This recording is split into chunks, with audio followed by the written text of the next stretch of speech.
And then dito sa encapsulation mode, dito tayo siselect ng PPPoE. Ayan siya.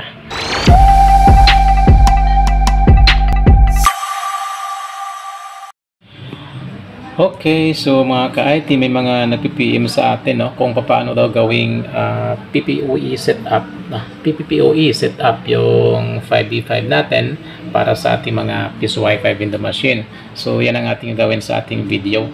So meron pala tayo ditong Microtech, no, hex yung ating gamit.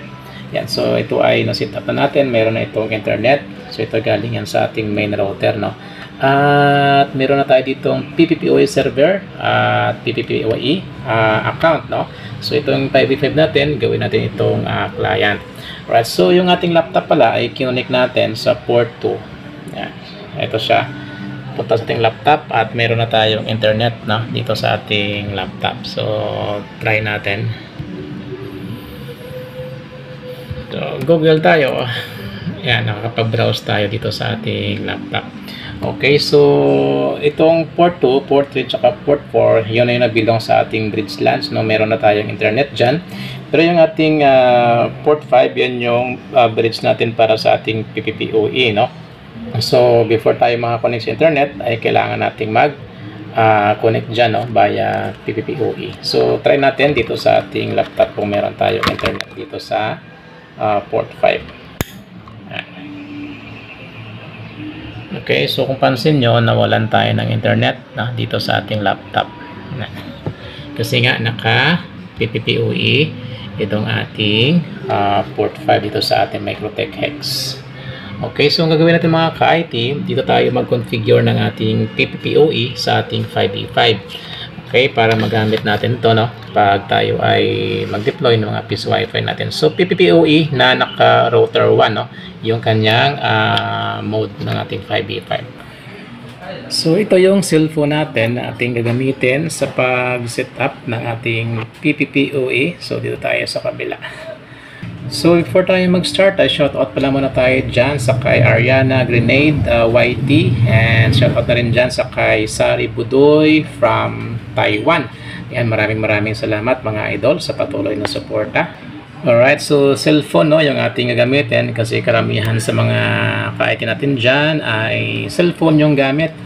Okay, so unang-una, dito tayo sa ating cellphone, open natin yung ating Wi-Fi settings.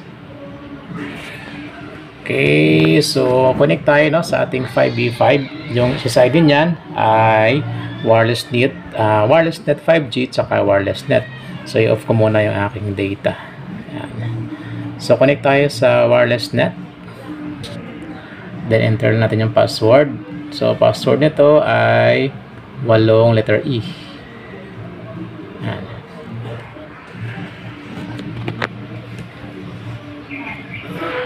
Ayun, so connected na tayo sa wireless net. Then long press natin yan. Click natin yung modify. So as usual, no, yung mga nasa previous video natin. So pag mabas to, connect lang tayo. Okay, so modify network tayo. Okay, after nating long press, modify network tayo. Yan.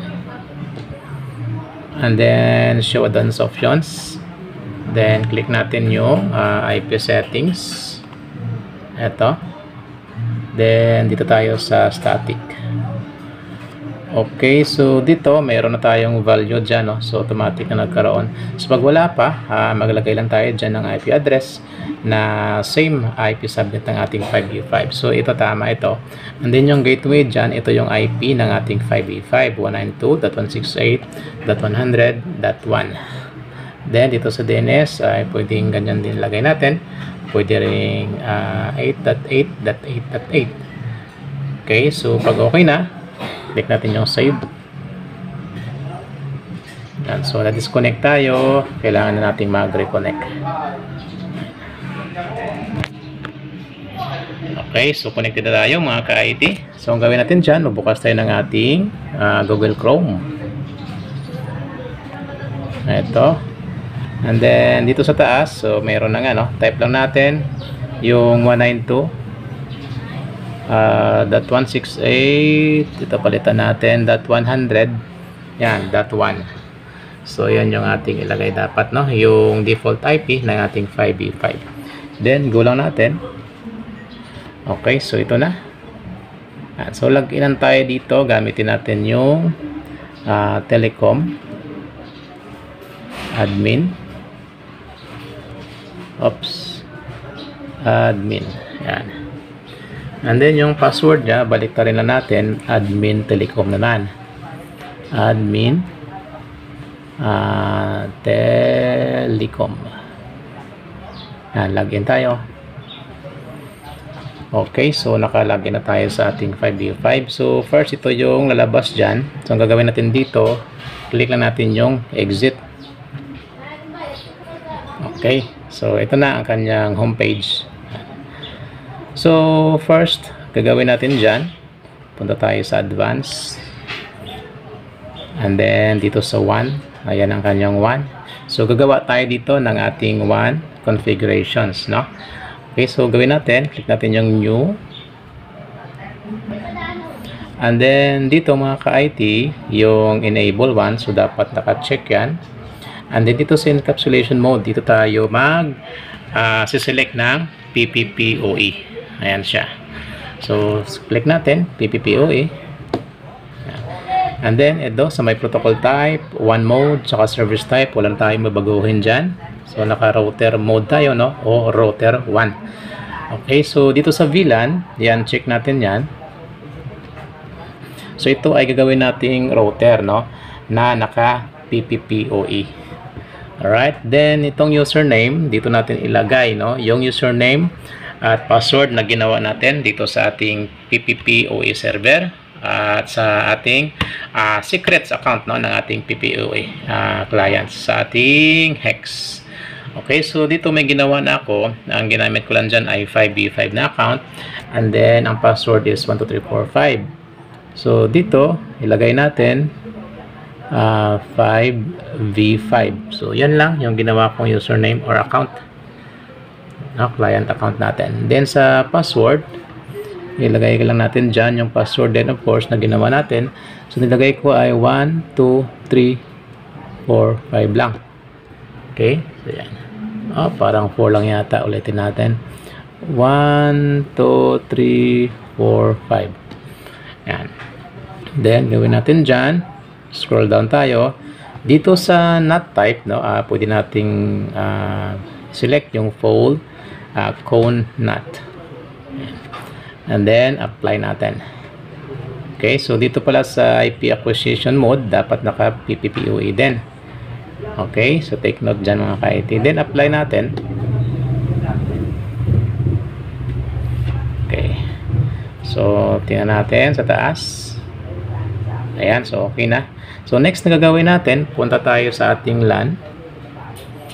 And then, i-check natin itong tatlo. LAN 2, LAN 3, tsaka LAN 4. So, kailangan naka-check yan para ma-enable. Kasi kung hindi yan naka-check, so hindi tayo connect o makalagay dyan o makakonect, no? Walang connection itong ating tatlong ports na yan. Okay, kasi dito tayo kukonect mamaya ng ating mga piso wifi, ng ating laptop or ng iba pa nating mga devices. Okay, so click natin yung apply. Yan. So balik tayo ulit sa ating 1. And then, dito sa ating 1, i-click natin yung ating ginawa. Ito siya. And then, scroll down tayo sa ating binding options. Then, click natin dito yung LAN 2, LAN 3, saka LAN 4. Then, yung SSID 1, and then, SSID 5. Okay, then, apply lang ulit. Yan. Okay, so, tingnan natin. Okay. So, balik tayo sa ating LAN. And then, dito tayo sa LAN host. So, dito sa LAN host natin, yan, check lang natin itong dalawa. At ito. Then, apply. Okay. So, tingnan natin. Ayan, okay na. And then, doon tayo sa DHCP server. Dito naman sa DHCP server, so pag nag-set up tayo ng VLAN ay ina-uncheck natin ito tatlo. So dito sa ating PPPoE setup, dapat naka-check yan, no? So hindi dapat naka-uncheck. So yan, wag natin tanggalin. And then apply lang natin. And then next mga ka-IT, dito sa ating WLAN ay pwede tayo maglagay dito, no, o magbago ng SSID. So for now ay wag muna nating baguhin, no, para sa ating video purposes, kasi ganun din kukonectin tayo dyan mamaya, no, nagamit ang password. So dito pwede kayo mag-change. So sa akin wag na muna. Okay, so ganun din sa ating 5G, wag muna nating palitan. Yan. Okay, so punta na tayo agad sa ating maintenance diagnostic.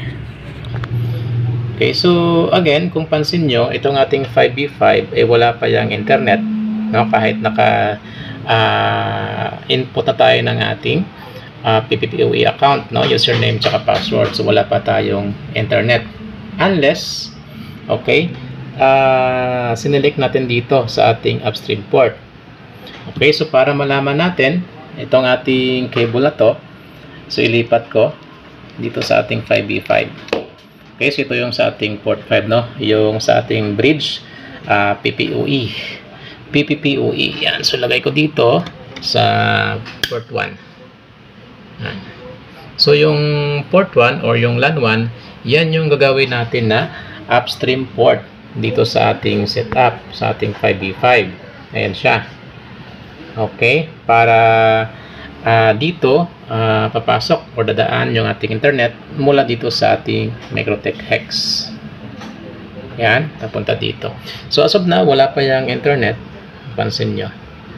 Okay, so gagawin natin next mga ka-IT dito sa ating upstream port. Pindutin natin yan, upstream port. Okay, and then dito, so current niya ay naka-optical, no, yung kanyang upstream port. Gagawin natin, papalitan natin yan. Okay, click natin yung optical, then papalitan natin ng LAN 1. Okay, yan, so yung LAN 1, kumbaga yan yung magiging one port ng ating 5B5. Alright, mula dito sa ating Microtech Hex. So after that, click natin yung apply, and then okay natin. So after natin maklik yung okay ay magre-restart, magre-reboot ating 5B5. Okay, so click natin to, okay lang natin.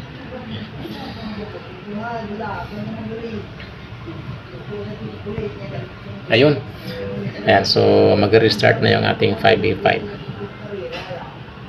Okay, so antayin natin, and then subukan natin na connect dito sa ating 5B5, no, sa kanyang SSID, no, yung ating wireless net. And then mag-try din tayo connect dyan sa kanyang LAN port dito sa ating dito sa ating laptop. Okay, so ayusin ko lang. Yan. Okay, so ayan na, umilaw na yung ating LAN 1. Okay, so nagre-reboot na yung ating 5B5. So susubukan natin mga ka-IT. Okay, so ayan na, may ilaw na yung ating WLAN at saka yung ating LAN 1. Okay, so now itatry na natin, no, kukonect tayo dito sa ating 5B5 dito sa ating cellphone, no, via Wi-Fi kung meron na nga ba tayong internet. Okay, so open ko lang yung ating Wi-Fi settings.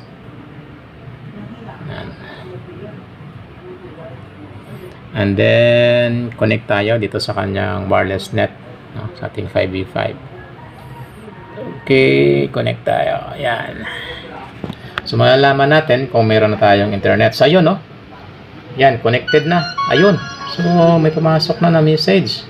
Aha, so meron na tayong internet mga ka-IT dito sa ating 5B5. Ayun, no. Wow.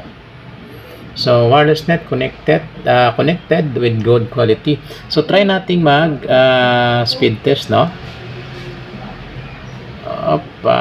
Speed test. Okay, so ito para na kanyang login page. Speed test tayo dyan. So yung inallocate ko pala na speed dito ay 15 Mbps lang, no. So yung source natin ay nasa 100. So tinry ko na abigyan ng 15 Mbps na speed allocation. or bandwidth allocation natin. So continue tayo, then speed test tayo. Go natin dyan.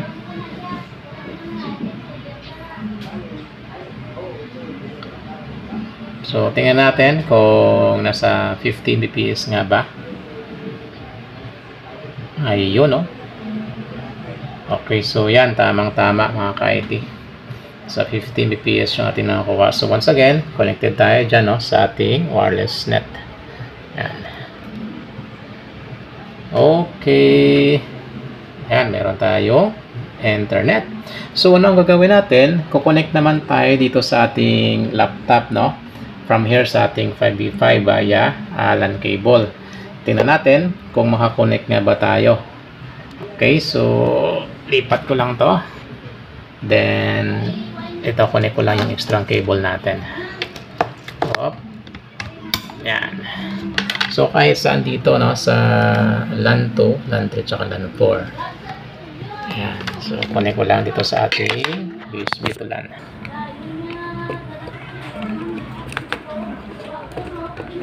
Ayun. So nag-click. Ayan, umilaw na. Okay, at dito sa ating 5v5, umilaw na rin ang kanyang LAN 4. So dyan tayo na-connect, no? LAN 4. Ito sa ating USB to LAN. Yung laptop natin ay wala itong LAN port, kaya gumamit tayo ng USB to LAN. So now makikita nyo dito mga ka-IT, yan, meron na tayong internet. Okay? So try nating mag-browse dito sa ating laptop. Ayun, nakakapag-browse tayo sa kay paring Google. So try naman nating mag-speed test. So tingnan natin, no, sa ating cellphone. Ayan, ito yung ating speed test result. At ito sa ating laptop naman.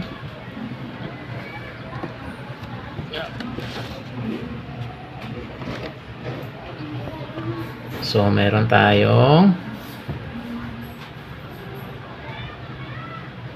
90 plus Mbps. Okay.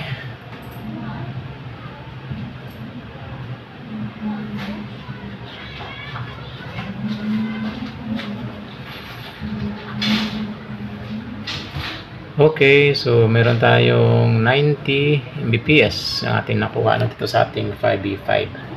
Okay, so try natin dito sa ating cellphone. So nakakonect tayo kanina sa wireless net. So yung wireless net ay 2.4 lang. Try natin sa wireless net 5G. 1, 2, 3, 4, 5, 6, 7, 8. So 8 E yung password. Yan, connecting. Uy, failed, baka mali. Ayun, letter D yung isa. Palitan natin. Yan, connect tayo ulit.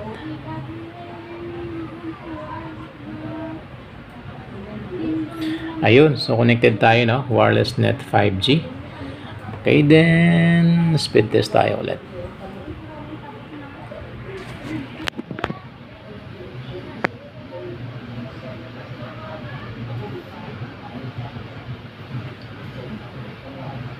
Okay, so almost same lang, no, sa ating laptop tsaka sa ating 5G.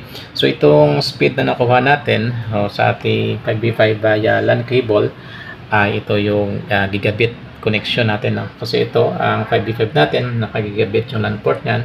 Ito yung ating USB to LAN, gigabit na rin. Ganoon na rin yung ating laptop.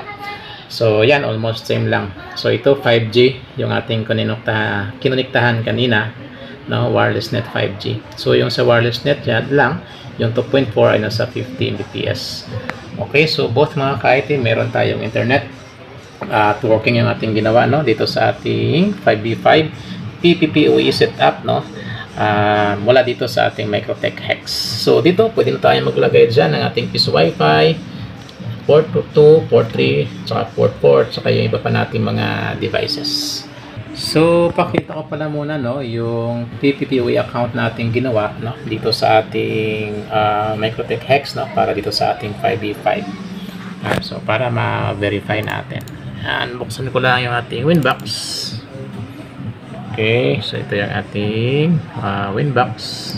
Login lang tayo dyan. Alright, so ito na mga ka-IT. So buksan ko lang, no, dito sa ating PPP. Yan, ito yung mga accounts na ginawa natin. So, isa lang, 5v5, tsaka yung password natin ito. So, yan yung ating ginamit na para dito sa ating 5v5, no? Mula dito sa ating PPPoE server. Okay, Microtech Hex. Okay. Alright, so sa may mga karagdagang tanong dyan, ay pwede kayong mag-comment dito sa ating video, no? And sa mga hindi pa dyan nakasubscribe pala dito sa ating channel, ay pakiclick na lang yung like and subscribe button. Sa mga nais order pala ng ating Piso Wi-Fi Window Machine, so meron tayo. So ayan, panibagong order dyan. Hindi pa natin yan natapos yung box. So PM kayong mga kaitis sa ating FB page, Kaitis Piso Wi-Fi, para sa inyong mga inquiries. And of course, pakifollow na rin itong ating FB page. Yan, so maraming salamat.